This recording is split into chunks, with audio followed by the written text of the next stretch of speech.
আসসালামু আলাইকুম। তো আজকে যেটা ঘটনা হচ্ছে যে আমার ছোট ভাই ঢাকা থেকে রাজশাহী যাচ্ছিল ট্রেনে করে। তো মাঝপথে তার হঠাৎ করে ফোনটা চুরি হয়ে যায় অসাবধানতাবশতর কারণে। এখন এই যে চুরি হয়ে গেছে, ছোট ভাই তো খুবই কান্নাকাটি, রাত্রেবেলা আমাকে ফোন দিয়ে রাত প্রায় 1:30টার সময় ফোন দিয়ে বলে যে ভাইয়া ফোন তো আমার হারিয়ে গেছে, অনেক দামি ফোন ছিল একটা।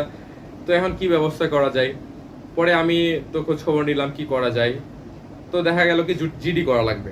এই জিডি করার জন্য আজকে সকালে আমরা গেছিলাম পার্শ্ববর্তী মিরপুর 10 নম্বর থানায়, অর্থাৎ যেটা মিরপুর 2 অবস্থিত, মিরপুর মডেল থানা। সেখানে গিয়ে তার পার্শ্ববর্তী একটা জায়গায় ফটোকপি দোকানে প্রথমে গিয়েছিলাম। ওখানে গিয়ে দেখলাম যে এখানে জিডির অ্যাপ্লিকেশন কপি করা যায় ওনাদের কাছ থেকে।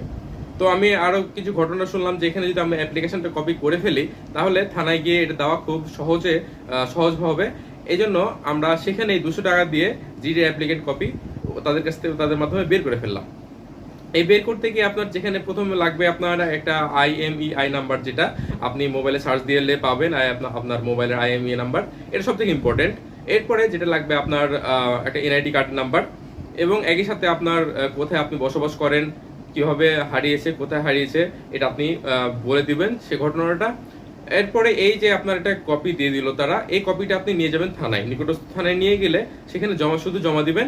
জমা দেওয়ার সাথে সাথে আপনাকে একটা রিসিপ্ট কপি দিবে।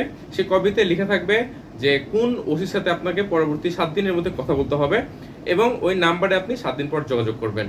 এটা সরাসরি ওই ফটোস্টেটের দোকানে না গিয়ে ডাইরেক্ট আপনি থানাতে যে করতে পারেন, কিন্তু এখানে করলে একটা সমস্যা হবে যে তারা কিছুটা বিরক্ত হতে পারে কিংবা কিছুটা সময় নিতে পারে, যেটা একটা সময় সাপেক্ষ একটা ব্যাপার। সেই জন্য ভালো হয় আপনারা নিকটবর্তী ফটোস্টেটের দোকানে গিয়ে বলবেন যে আমরা জিডি করব, মোবাইল হারিয়ে গেছে। তারা আপনাদের একটা তাদের ফরম্যাট যেটা আছে সেই ফরম্যাট অনুযায়ী সুন্দরভাবে লিখে দিবে। আপনারা সেই ফরম্যাট অনুযায়ী সবকিছু ফিল আপ করবেন এবং